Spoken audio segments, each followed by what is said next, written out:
So did you guys have a good week? I did not. So sorry. Yeah, no, hey, it works out because when I opened this up yesterday and I saw the scripture, I'm like, of course it's this one. Should have worked on my Sunday school on Monday. Would have helped out my week. So we made it. We're on Proverbs 13:17, getting close to the last page. The scripture is, a wicked messenger falls into mischief, but a faithful ambassador is health. This thing always makes noise. Okay, so again, just like every other proverb, it seems simple and it's really hard to get a practical application on this, but the Lord was faithful this week and put me right into the middle of it. So I guess I'll just start off with that and we'll see how this applies to our lives. So what's a messenger? We don't really have those too much anymore, right? You just turned your messengers off, right? We use cell phones, right? Sometimes some people think they're of the devil, you know? Yep, courier, mailman, you know. We have all these things. The term messenger doesn't really apply too much anymore. Like we don't have like an actual messenger, right? Maybe if someone was to be funny, they sent you a singing telegram maybe for Mother's Day, right? You know, we don't have necessarily a messenger professional service anymore. It's not something that happens. So to imagine a wicked messenger, at least for me, that's hard to imagine like what that actually is, right? Like is that a person that knocks on your door and goes, you know, yells obscenities at you? You're like, thanks, I'm all set, you know? I'm sorry. Really? Okay. It's the one that says you did not win the Yes. clearinghouse. When they come with balloons and a big check with someone else's name on it, just wanted to let you know, it wasn't you. Yeah. Okay, when I think of messenger, and it's because I like the medieval period, but I think about it, a king entrusted a messenger, a courier. He put his seal on it, and then he entrusted him, whether life or limb, that he would get that message across to whomever it needed to go to, and he would protect that message. Mm-hmm. So I just wanted to bring that up. Absolutely. Or he loses his head. Thanks for skipping ahead. No, but nowadays, and that's, when I think of messenger, I think of the same thing. I think of like the old days, you know, maybe even not going back as far as king and, you know, queen, but Pony Express, that type of thing, you know. Information was very, very, very important. I mean, it still is nowadays. We take it for granted. You know, one thing that I always thought was amazing is like in the old days, wars and treaties were signed, but people would still fight for weeks because they didn't know that they already surrendered, or, you know, and just to think the loss of life that ultimately had no benefit whatsoever. You know, imagine like you've been battling these people, you finally take over this hill or whatever, and you get a note that says, oh, we surrendered. You're like, come on, guys, you know? Right? So a message can be wicked, but that doesn't necessarily mean the messenger is, right? So if you get a message, you've been battling, you finally won this hill, and you get a message that says we surrender, to you that message is going to be kind of wicked, right? That's not going to be the message that you want. But that doesn't mean the person that delivered it is wicked. Don't shoot the messenger. Yeah, it's a common phrase because I'm sure a lot of messengers got shot. And then nowadays, what's the joke? Going postal because all the messengers now are the ones shooting. Except for Tim. Tim's a good guy. So, yes. I didn't want anyone thinking that Tim was shooting people. Even though he has a gun. Yes. He's prepared to, but he hasn't yet. Okay. So, wicked messenger falleth into mischief. So a lot of things, no one's going to come to your door and start cussing you out. Well, maybe they will, but for the most part, that doesn't happen. That's not a normal thing, right? You'd call the police because you got some crazy person. At the same time, a wicked messenger is not going to show themselves as wicked, right? That's not how it happens, right? We're a little too smart to directly fall for someone that says something, right? So you ever been in a situation where someone says something and you just know it's wrong, right? And you're just like, thank you for, thank you for your time. I'll address this in my own way. Take care, right? You ever find someone that like, okay, we'll just start into it, gossip, right? That's a wicked messenger, right? If I have a problem with pastor and I don't address it with pastor and I start like, hey, see pastor's shoes? Where'd you get those? Those look a lot like the ones I used to have that are missing, right?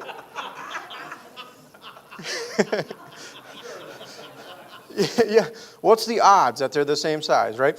So that type of thing is how it starts, right? There might be some truth to it.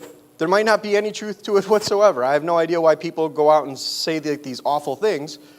But usually what happens to it is there's a little seed of truth to whatever it is that they're saying. Or in a moment of weakness, you've said something that you didn't really mean that they overheard and want to feed off of. Right? So a messenger. What is a messenger?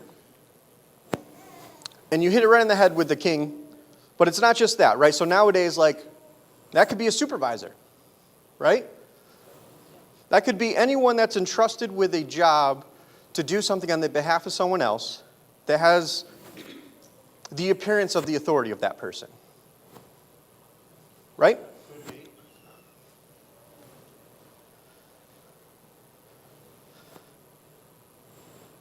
A wicked person falls into mischief. A wicked messenger falls into mischief. What is mischief? Trouble, troublemaker.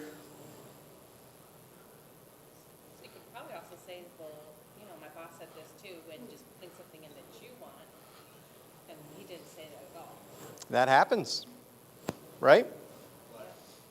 Taking a message and tweaking it slightly or presenting it a certain way that it makes it seem like the subject is one thing, but it's not, right? We always were learned, right? It's not what you say, it's how you say it, right? I mean, and that's one of the downfalls of like how our society is working nowadays with text. There's no way to know what someone meant with the text. We have to like maybe put a smiley face in, a winky face, a cry face, because there's no way over text to be like, you look nice today. Maybe it was sarcastic and they're like, thanks. And you're just like, okay, There's no way by text alone to know exactly what that person was talking about. That's why so many things that you read like in the newspaper or quotes are taken out of context. There's so many things I know that I have said that if someone was just to take apart and say it to someone, it would put me in a completely different light than what my personality is. Change one word. One word, or put a comma, or skip a word.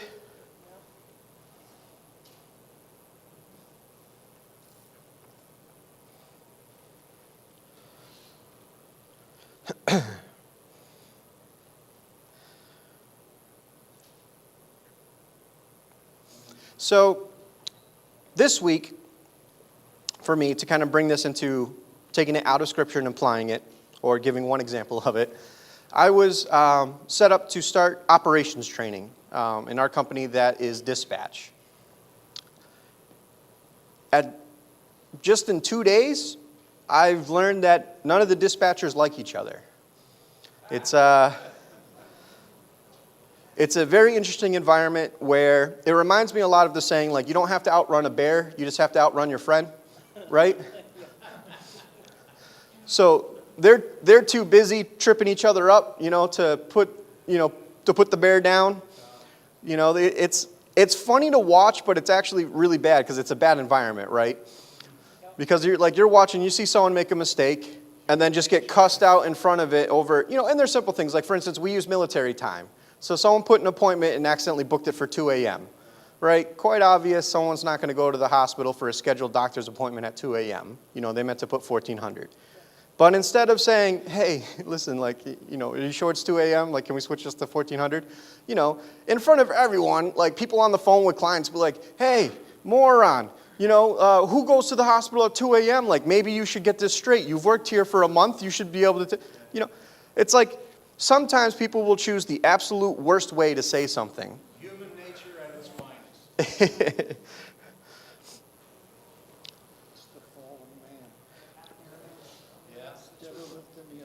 And the very, very strange thing about this is, at my job, you will not get fired for making a mistake. You make a mistake, you're not going to get fired for that. You'll get fired for lying, you'll get fired for stealing, you'll get fired for running your mouth, but you're not going to get, fired for making a mistake. So to watch these people collect mistakes that other people make and wait for the right opportunity to throw that in, into their path is just mind-boggling. Yeah.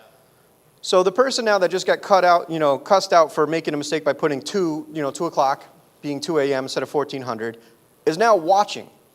They're not watching to see where their ambulances are. They're not watching to make sure that they have right coverage. They're watching for that person to trip up. They see it, make a little note, wait for the worst possible time and be like, oh, by the way, hey, remember when you were yelling at me for that 2 a.m.? What's up with this 4 a.m. Pickup? You sure that's not 1600? Okay, now we got this going on. And this is like in the first 15 minutes of training, It's worse than kindergarten. At least in kindergarten we got timeout and naps. Heads down on the table. Yep. So they put this particular person in charge of operations because operations needed work. They were still running the company like it was a small company, assuming everyone would do their job without supervision. Unfortunately, that's not always the case. So the person that they put in charge was very good at her job. However, she's a bit of a wicked messenger that likes to fall into mischief. You ever meet someone that just brings the worst out in people? Like even in you, right? You'll be a happy-go-lucky person, and then you're just like, nope. Like, simplest, hey, can you go get me water? Not my job. Figure it out. Right? There's no need for that.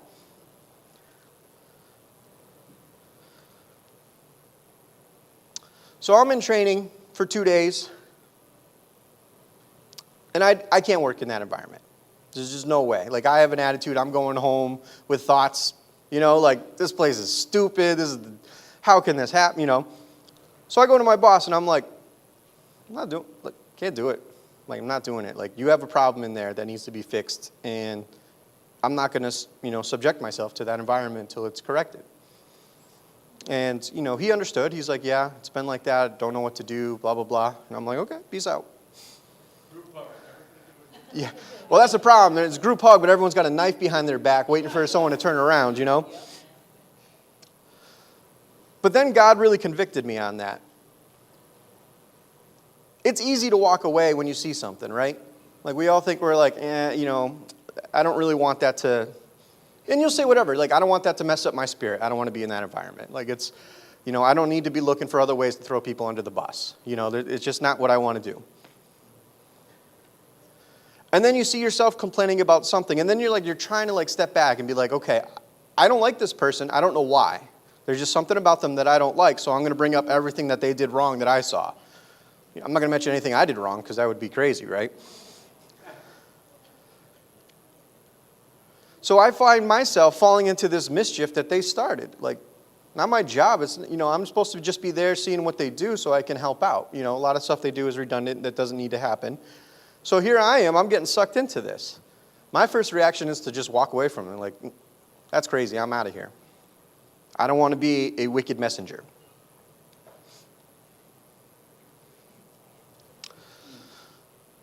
So what is the role of the messenger? It's to deliver a message. Right? It's pretty simple. Messenger delivers a message.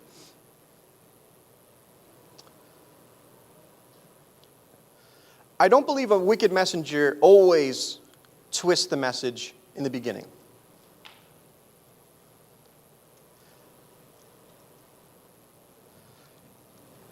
We wouldn't fall for that. If someone's always saying something bad or something that you know is not true, you eventually stop listening. You're like,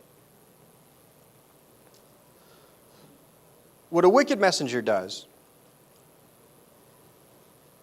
is that they'll take the message They'll present it maybe word for word as it was written, but they'll impart their attitude or their agenda into that message. And the way that this works is, if you're taken aback by it, like, really, that's what they said? And you go to the person that sent the messenger, they're going to go, yeah, that's what I said. So now you have a mindset about something that is completely false, but it's been verified as far as you're concerned. That's trouble, right? That's some mischief.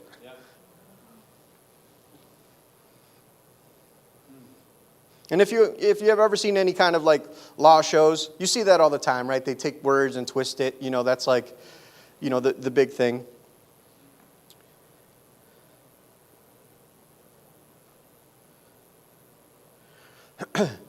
So the wicked man, thinking it's his turn in his position to make a profit for himself, falls into this evil. Right? What's the benefit of a wicked messenger doing that? Why would someone give you false information? It's usually for their own benefit, right? For the most part, unless they're just sick and they just like to do that for fun, But for the most part, if they're at a job or in a position of some power, it's because they want to better themselves. Well, most when you come down to it, which was awesome. I wish I wrote it down because my boss actually pulled up all the things that would cause this type of thing, and it was ego, jealousy, and I should have wrote down the rest. But most of the time, when the messenger is delivering a wicked message, it's because you have something that they want.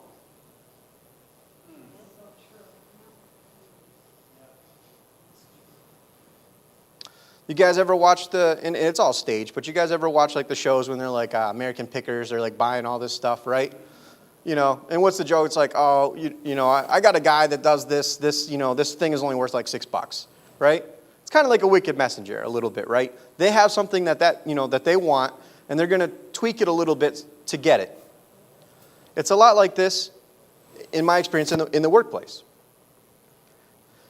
There was either some jealousy of some freedoms that someone had, or some other thing that person became the target. And they're too smart to come out and say that, right? A wicked messenger is going to be too smart to say, you're fired, right? The person's going to be like, no, I'm not fired. Like, you wouldn't be the person to fire me, They're going to start doing things to trip up that person, to start molding their attitudes, their mindsets about it. They will make a negative atmosphere. That single person could make a huge negative atmosphere because they've affected everyone's mindset that they're no longer thinking clearly or the way that it actually is. They've all been manipulated by this person to all steer them in one way. Now, luckily we know the wages of sin is death, right? Not that this person is like going to drop dead, but we know that eventually they get caught, right? Is it your responsibility to catch them and make sure they get caught? Nope. You know what happens? You become another wicked messenger.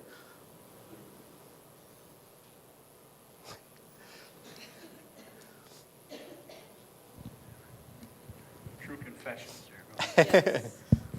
I had a problem a long time ago with that very thing. And bitterness, and I'm like, oh, I need to make that person pay, and unforgiveness, and God's like, wait a minute. You want forgiveness from me, and you're not willing to forgive them. That was one. I was like, smack down one. And then number two came, and I don't remember where it was, but it basically said something to the fact that when you expect misfortune to fall on someone, even though they righteously deserve that misfortune because of how they've behaved and mistreated people, whether it be you or anybody else, God withholds his punishment from them to you.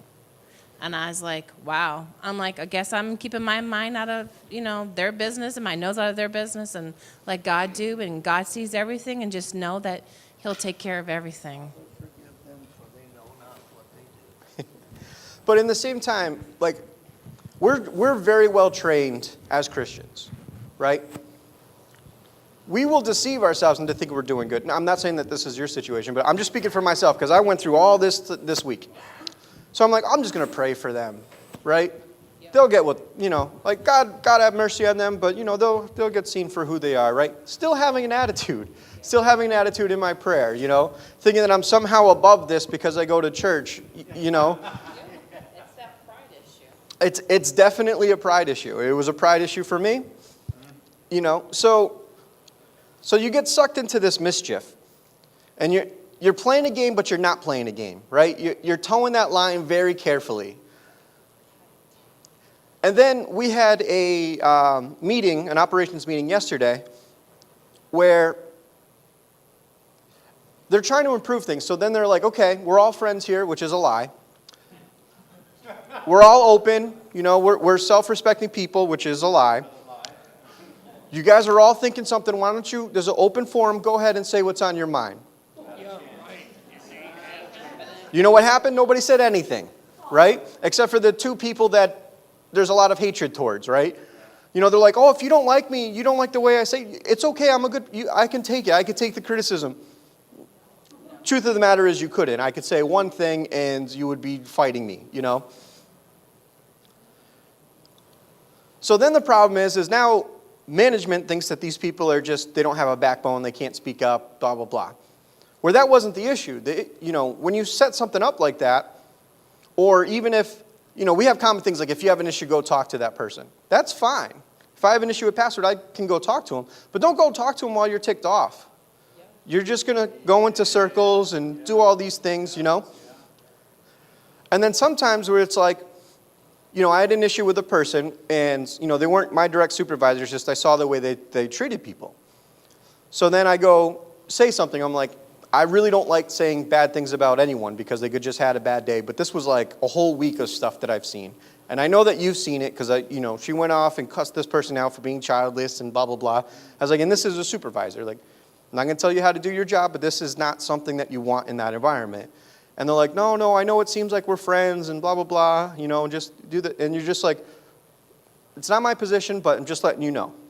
And then when you leave, it feels like all you did is gossip. Right? When I left, I felt like all I did is just complain. Like, so what's the issue, So I had to really, really sit down, and I wanted to speak up in the meeting, but at the same time, I was still upset. So I didn't want to say things, because you ever listen to someone, as men, I hate to say this, but as men, we usually are very structured thinking, there's a purpose. It may be completely incorrect, but when we think there's a purpose, we don't have emotions for the most part. But if you've ever listened to someone complain that's emotional, you have no idea what they're saying. You're like, and then the dog did that, and you're just like, what is this, right? So you don't want to find yourself in that situation just sounding crazy, right? And then she answered the phone like this and then yelled at me, and it's just like, whoa, dude, keep the crazy in, So we had one person that didn't do that. I was just like, if I did, in the middle of Operation Dispatching Truck, sounded schizophrenic. Right? She didn't like this person. Maybe some of the stuff she said was valid, but completely schizophrenic, right? If I did that, there's a lot of favoritism. Whoa, hold your crazy in. What are you doing? You're not going to work here we can't have people yelling things out in the middle of the day on the floor. Let's sing Kumbaya. Yeah, what is going on, So of course, and you see it, you see the wicked messenger, that person is gone. You're going to see that the person that's can't keep the crazy in is going to get fired. That's just the way it's going to go. You can't have someone work like that. So all these people are falling into mischief, and it's almost like management is encouraging it by asking, why don't you speak what's on your mind?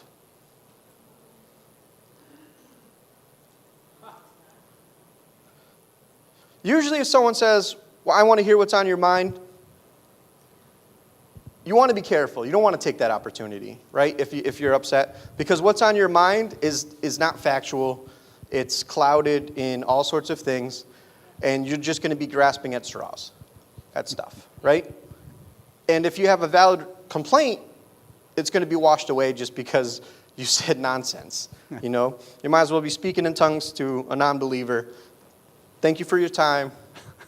See you later. I'll address it my own way, right? But a faithful ambassador is health.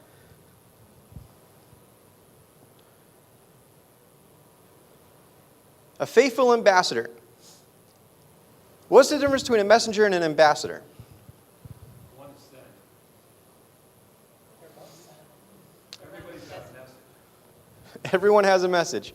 Everyone has something to say when they say what's on your mind. One is commissioned to send a message. The other is commissioned to be the very representative of the one who sent the message. Sometimes they can appear to be the same thing if you don't know. Can I play the part of a messenger? Sure. Gary, the boss, must really like you, man. Because he told me when he gets back from lunch, he's going to give you the business.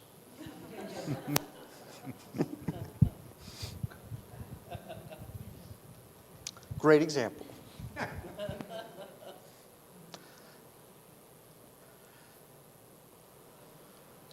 A messenger and an ambassador will usually work with people that are at a lower level.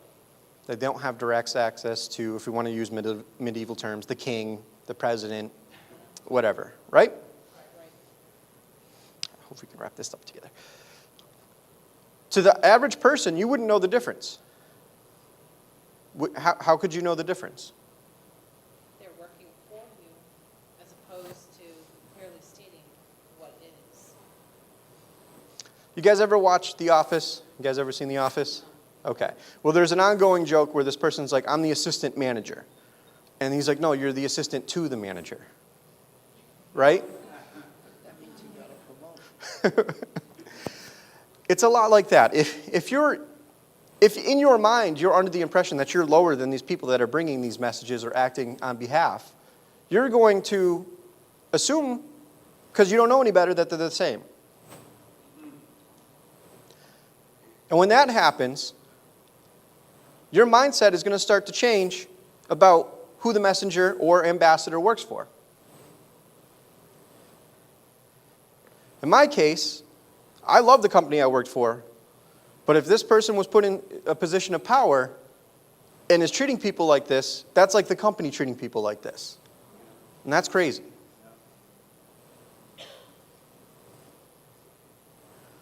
So you have two things that you can do about it.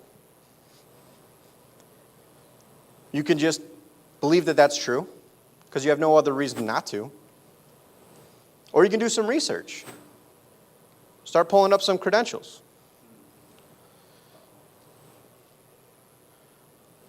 Go to the source. Hey, this person said this. I just wanted to make sure I didn't misinterpret. Is that correct? This is the way that it was presented. Yeah. Oh, no, not at all. Why would you think that? Okay, well, that's why I'm checking, because this is the way that it was brought across. Oh, no, not at all. We need to fix that. Is that what's going on? Yeah. Oh, no, we don't put up with that. Oh, okay.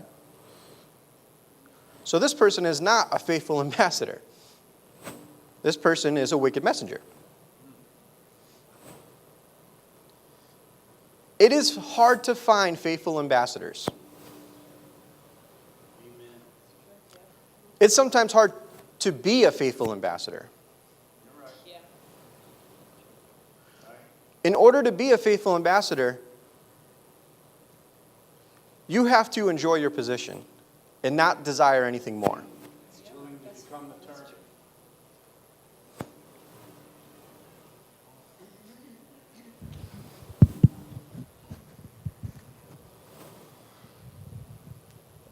I think the difference is that the wicked messenger is looking out for himself, and the ambassador is looking out for the one who sent him. Absolutely. That is absolutely the difference.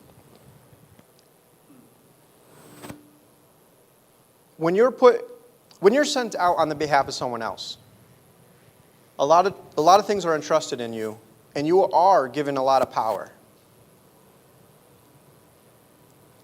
If I'm sent out by my company to represent the company, I can do that to help myself or to help the company. Sometimes you can do both, and in that case, you get away with it for a while. But here would be the difference, right? Let's say you were given a message. You know the message itself, word for word, is not worded properly.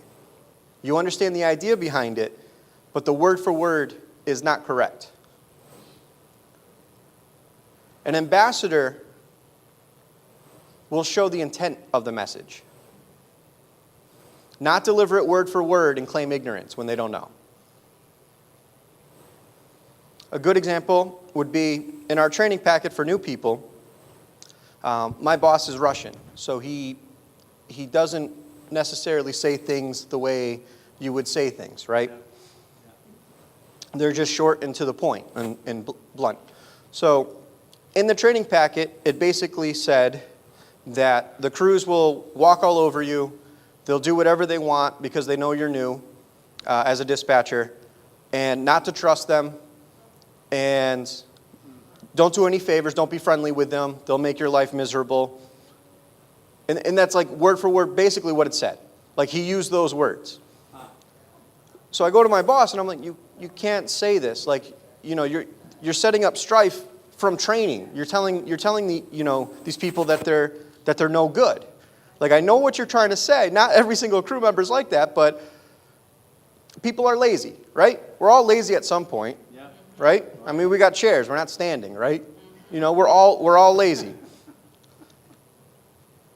If you're not diligent, you'll find the easiest way out. You'll be like water. Whichever way is the easiest way to go, you're going to go. It's just human nature. So if there's a new person that's going that doesn't know that you're supposed to complete your paperwork by the end of shift and you've been working 36 hours, you're just going to hand the envelope and walk away. So instead of writing that properly, saying, you know, be careful while you're learning the new policies and procedures, because the crews will know that, you know, I forget how I worded it, but basically I put, like, the crews know that you don't fully understand the policies and procedures and may not adhere to them. So they know it's your responsibility to enforce them, so just be cautious of that. A little bit different than saying, these crews will walk all over you, you are to be feared and respected, right? Like, oh, that's not words you put in a training packet, you know? And there was other things like, you know, you don't say that we're going to go over something in painful detail. Like, that's negative. You don't put negative things in the training. Like, it may be true, it may be what everyone thinks, but you don't write that down. You know, you don't want to be like, okay, what are we going to do today? Painful detail. Oh, you know? It'd be much better to be like, hey, we're going to go over the network documents in detail. Okay, thanks. So an ambassador will take the idea of what was trying to say, and they would be able to answer questions. Like, okay, what's going on? Why did the king say this? Oh, you know, we wanted to do this because of this. Not just like, oh, we're going to war.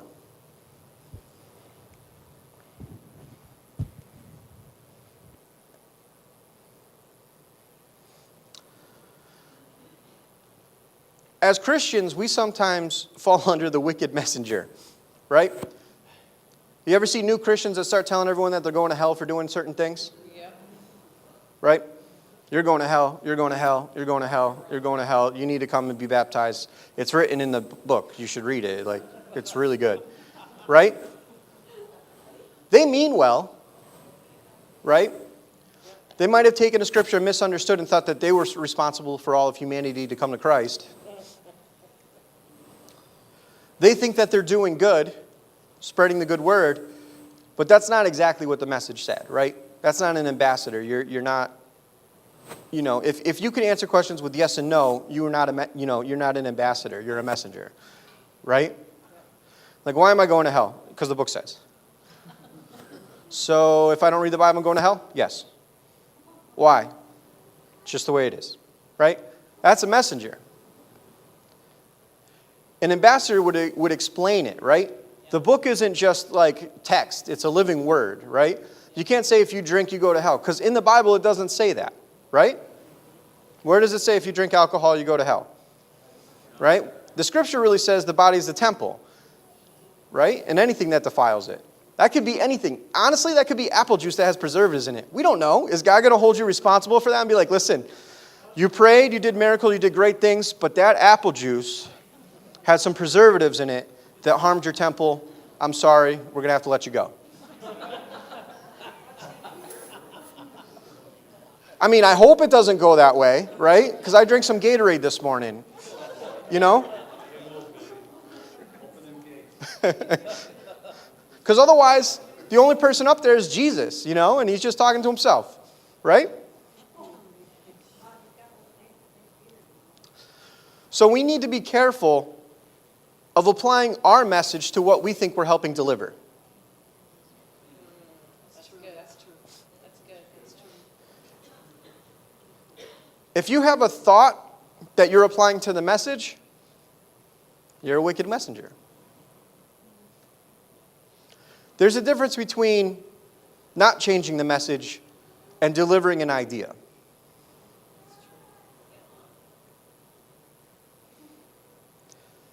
It's easier to be a messenger than it is to be an ambassador.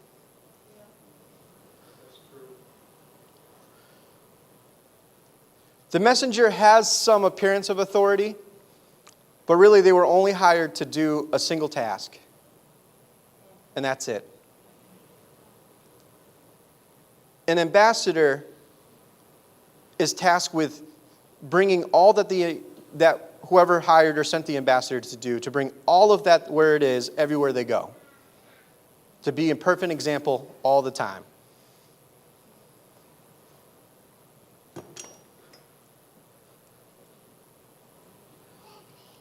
If you're a messenger, you get a payload, an address, and a time. Right? They give you an envelope, a scroll, however it is you want to imagine it. A text message, whatever. A destination and a time to be there. In order to be an ambassador, you have to study out. You have to fully understand it, what it is that you work for and represent.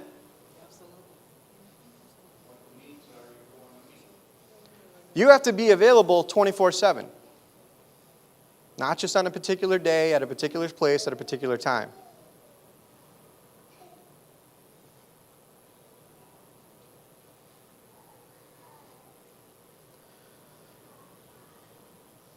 Many of us, like we said before, would be capable of sharing what's on our mind and on our heart at any time. You might not be comfortable with it in front of a group of people, but you would be able to say something. Not all of us would be able to explain God and our faith.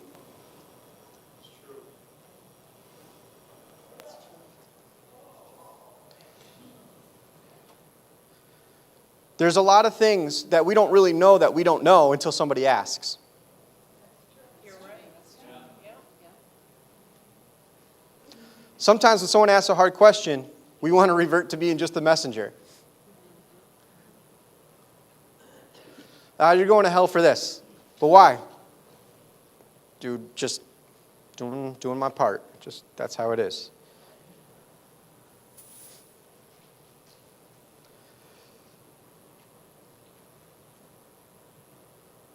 It's okay to be just a messenger. It's okay, it's needed.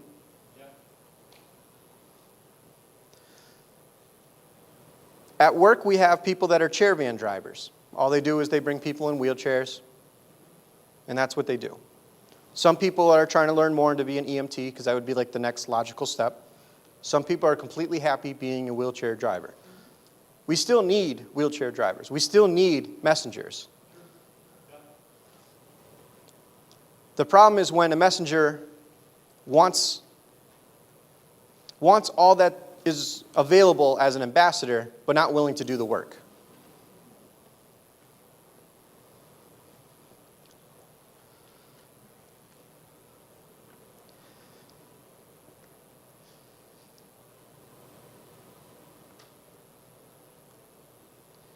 If you don't study out, and I don't mean just read the Bible, because anyone could do that, but like actually study things out and you want to be an ambassador, you're fooling yourself.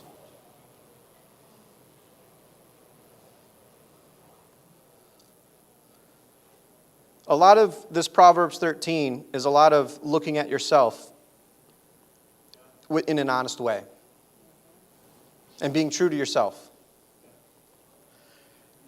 I thought it was a very simple proverb to go through, but the farther you go into it,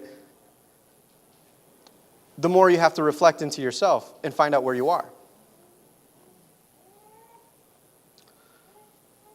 As a Sunday school, it's a little different than being a sermon. You know, it's kind of, you come and you study out. And I know some people, because I would do the same thing, but, you know, Proverbs 12, Proverbs 11, I don't know what you guys said. You know, I know it's available on YouTube, but I didn't study it out with you guys. And it caused me to see, like, I know that I'm called to be an ambassador, but I'm not doing the work.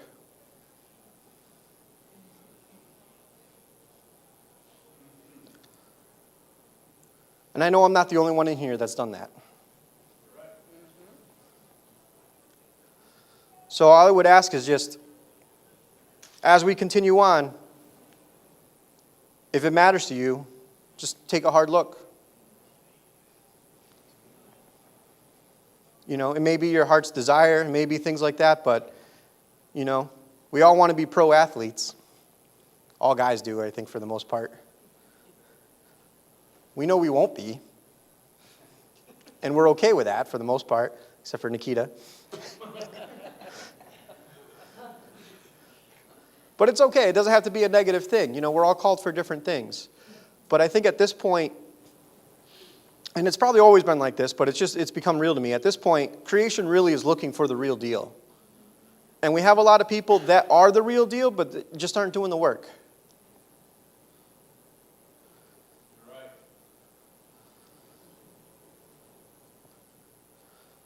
So just going forward, you know, and again, it's probably going to happen in Proverbs 14. I haven't looked at it yet because this is crazy.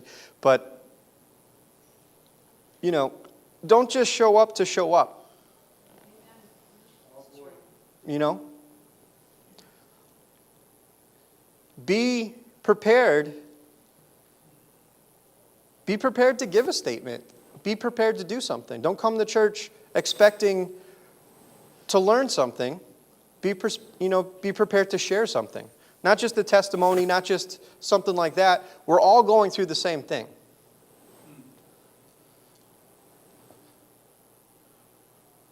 But we need to be prepared to share with each other. Not be the messenger, unless that's what you feel that you're called to do. Someone's got to hand the flyers out.